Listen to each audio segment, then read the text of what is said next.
반갑습니다. 이번 시간에는 문제 발견의 노하우 2에 대해서 말씀을 드리겠습니다. 지난번에 이제 문제 발견의 노하우 1에서 세 가지의 관점을 제가 말씀을 드렸죠.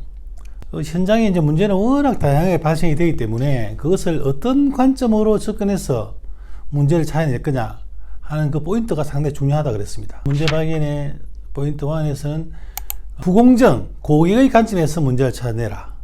두 번째는 한계의 흐름 관점에서 문제를 찾아보자. 세 번째는 문제를 감추지 말고 노출하는 관점에서 보면 문제가 잘 보일 것이다. 이렇게 말씀을 드렸습니다. 그래서 이 문제를 찾을 때는 지금까지의 어떤 경험, 지식, 사례, 그리고 눈, 발, 그죠? 귀, 모든 어떤 동원 가능한 그런 방법을 동원해서 문제를 잘 찾아내는 것이 중요하다.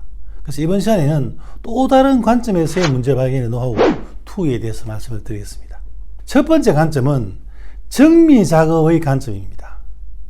이제 제가 제조기업을 대상으로 컨설팅을 하고 있기 때문에 결국 제조기업이라는 것은 원자재, 원료를 공정을 진척시킴으로써 부가가치를 만들어서 그 결과물을 고객에게 팔아서 기업을 영위해 나가는 그런 기업들이 제조기업입니다. 그래서 이 공정을 진척시킨다는 관점에서 어떤 문제를 찾는데 주안점을 줄 필요가 있습니다. 이 공정을 진척시키지 못하면 부가가치가 형성되지 못하기 때문에 돈이 되지 못한다는 얘기죠. 공정을 진척시키는 관점에서 보면 그것을 다른 말로 효용을 창출시킨다 이렇게 표현할 수 있습니다. 그래서 우리가 이 제조기업에서는 형태의 효용을 창출하는 것이 대단히 중요하다.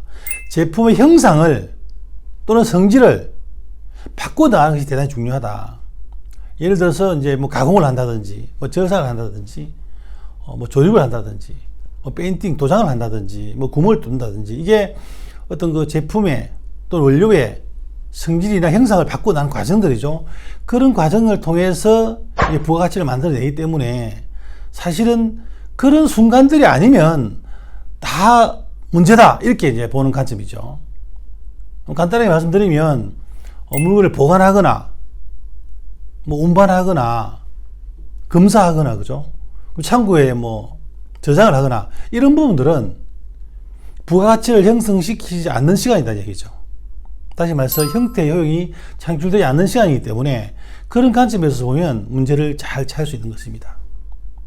그래서 우리가 이것을 이제 낭비라는 관점에서 원가를 상승시키기만 할 뿐 돈이 되지 않는 그런 어떤 이 행위, 이런 것들 낭비라 그러죠.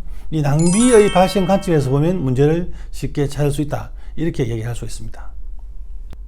그런데 이제 정미 작업 시간의 관점에서 보면 실제로 부가가치가 발생하는 그 시간의 어떤 그 비율은 굉장히 낮습니다.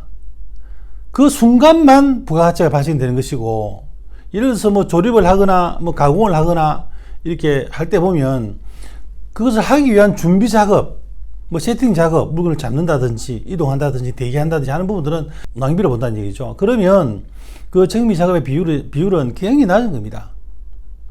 이제 그게 눈으로 보이는, 우리가 흔히 말하는 그 7대 낭비의 형태로 보이는 그런 낭비들도 있지만, 지금의 상태에서는 하지 않으면 안 되지만은 부가가치가 없는 행동이 있습니다. 예를 들어서 뭐 조립을 하기 위해서 부품을 잡는다든지, 절삭을 하기 위해서 뭐 이 기계를 뭐 세팅을 한다든지, 이런 부분들은 하지 않으면 안 되지만은 실제로 제품의 형상이나 성질을 바꾸지 않는 거죠. 그런 관점에서 보면 계산할 것은 너무나 많은 겁니다. 이게 바로 그 부가가치가 형성되지 않은 정리 작업의 시간의 관점에서 보면 문제를 찾아내는 방법입니다. 어떤 사람들이 조사를 해보니까 실제로 낭비가 많이 발생되지 않고, 뭐 기업에서 뭐 경영 성과가 난다, 돈이 남는다, 어느 정도 뭐 성과가 난다, 이런 기업을 조사를 해보니까 정미 작업의 시간의 비율이 1이라면 그렇지 않은 시간의 비율이 한 300 정도로 굉장히 우리가 생각하는 것보다는 훨씬 더 크게 이 낭비의 관점이 크다는 얘기죠. 다른 부분들은 다 개선의 대상이 된다는 얘기죠. 다시 말해서 문제 발견이라고 해도 틀린 말은 아니다는 얘기입니다. 이런 관점에서 보면 제조기업에서는 부가가치가 발생하는 정미 작업 시간의 관점이라고 그랬죠. 이게 일상생활에서도 사실 응용할 수가 있습니다. 제조기업은 이제 공정을 진척시키는으로써 이제 부가가치를 만들어 나가는 것이 중요하다 그랬고, 몇 가지 사례를 들어보겠습니다. 일상생활에서. 이건 뭐 사람에 따라서 생각이 다를 수는 있습니다. 우리가 이제 식당을 경영하는 경우도 보면 손님 오라고 마케팅을 하기도 하고 손님 오면 친절하게 이제 대응하기도 하고 또 뭐 예쁘게 이제 식당 내부를 꾸미기도 하고 이렇게 하죠. 근데 사실은 뭐 식당 경영뿐만 아니고 모든 그 기업이든 경영이 마찬가지죠. 실제로 어떤 그 이윤을 창출한다는 관점에서 보면 가장 본질은 어떻게 보면은 그런 활동을 통해서 돈을 버는 거죠. 우리가 이제 우리 어릴 때 이제 이런 부분들을 많이 그 가르치지 않기 때문에 돈을 번다고 하는 그 자체는 어떻게 보면 이제 부정적인 이미지가 사실 많이 우리가 가지고 있습니다만 경영의 관점에서 보면 사실은 어떤 기업이든지 간에 이익을 창출하는 것이 굉장히 중요하죠. 고객을 오게 만드는 것, 고객은 한번 와서 예를 들어서 뭐 식당에 와서 식사를 하고 나가면서 일단 그 문을 나갈 때 모든 고객들은 판단합니다. 내가 이 집에 한 번 더 올 건가 말 건가. 다음에 내가 우리 아들이나 우리 친구들이나 아주 뭐 지난 사람이 오면 이 집에 한번 데리고 와야지. 이렇게 생각을 하면서 나가는 거죠. 근데 생각을 하면서 이 집엔 다시 오지 말아야지라고 생각할 때도 그것을 주인에게 피드백하지 않습니다. 왜 굳이 그렇게 피드백할 필요가 없으니까 내가 안 오면 되니까. 그래서 고객을 어떻게 하면은 그 다시 한번 오게 만들 거냐. 그게 본질이죠. 그런 관점에서 보면 어떤 기업은 맛으로 승부하는 경우도 있고 뭐 분위기로 그죠.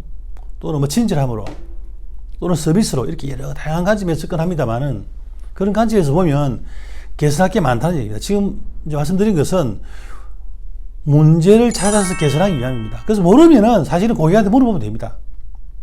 고객이 왔다가 나갈 때 뭐 설문조사를 하든 인터뷰를 하든 그죠. 그럼 그 고객은 답을 알고 있죠.